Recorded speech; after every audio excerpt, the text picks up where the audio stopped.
Jama'a assalamu alaikum a gaggauce, sunana Abubakar Sani. Yau hankalina ya tashi ƙwarai da gaske, na zama confused gaskiya sakamakon wata magana da aka yi min gori yau a kanta a jihar da na je. Ba na son na ambaci jihar, amma yau an mun gori.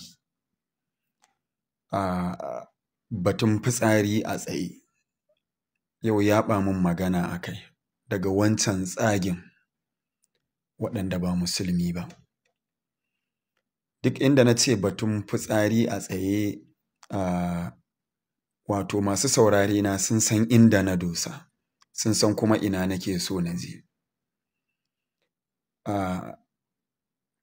Ina tambaya ga malamai da suka yadda da wannan abin, don Allah, a matsayina na musulmi, a matsayina na ɗalibin karatu, a matsayina na almajiri, don Allah ina so a cire ni daga wannan confused ɗin da na zama. Ina so a cire ni daga ɗimuwar da nake wato a ciki. Kar ka kalli cewa ni mawaƙi ne ko ni ɗan fim ne, ka ajiye waɗannan a gefe. Da Allah ka kalle ni a matsayina na musulmi, tunda kuma ni musulmi ne, ina da ruwa da tsaki wato kan san na sani. Don idan aka tutsiye ni za a yi min gori irin wanda aka yi min yau, in samu abin cewa. Don Allah, don Annabi, batun fitsari a tsaye. Babbar magana. Me matsayin fitsari a tsaye? Mu dai muna yara ƙanana, idan ana so in wani ya so ya ma sharri ya sa a dake ka a gida, sai ya je ya ce wa babanka ko babarka ka fitsari a tsaye. Mu wannan shine kololuwar a mana sharri. In za a ma sharri sai a ce wallahi muna dawowa a makaranta ya fitsari a tsaye. To an haɗa ka da aiki. Haka ne ko ba haka ba?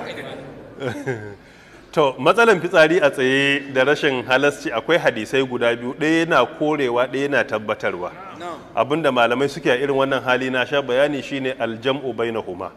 Hadisin da ke kore fitsari a tsaye na manzon Allah tsira da amincin sabbata a garin shine hadisin Nana Aisha radiyallahu anha, riwayat Tirmizi a cikin kitabut ta'ara, hadisi na 10, da take cewa man haddathakum anna an-nabiyya sallallahu alaihi wasallam yabulu qa'iman fala tusaddiquhu.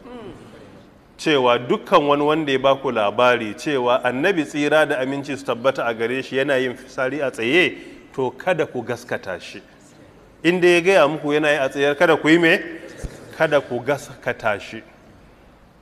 Sai kuma aka sami hadisin Hudhaifatu ibn al-Yaman, wanda yake muttafaqun alaihi, riwayar Bukhari, hadisi 216, cewa annan nabiyya sallallahu alaihi wasallam ata busatata qaumin fabala qa'iman.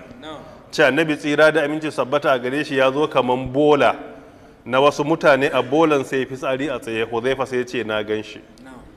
To kaga a can ta kore bata gani ba, shi kuma anan ya ce ya gani, kuma dukkaninsu kowa adali ne, shaida su abin karba ne. Abinda malamai suka faɗa a wannan hali shine sai a yi aljam'u bainahuma. Jam'u bainahuma shine a hada duka hadisai guda biyu aiki da su. Hadisi na farko na Nana Aisha radiyallahu anha, riwayat Tirmizi rahmatullahi alaihi, kitabut tahara na 10, sai a ce ga mutumin da yake da waje lafiyayye a gida, a wurin iyalansa, abin da ya fi dacewa da kamala da mutunci shine ko a zauna a wurin fitsarin ko a tsuguna. Idan ka ga dattijo a tsugune yana fitsari, za ka ga ai abin akwai kamala a ciki. Yawwa, za ka ga abin yana da kamala matuƙa da gaske. Mafhum?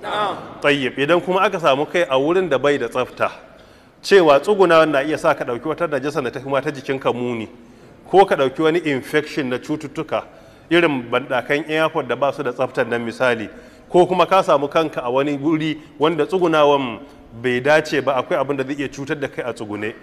To a nan malamai suka ce sai a yi shi a tsaye, ba a yi laifi ba, saboda dar'ul mafasil muqaddam ala jalibin masu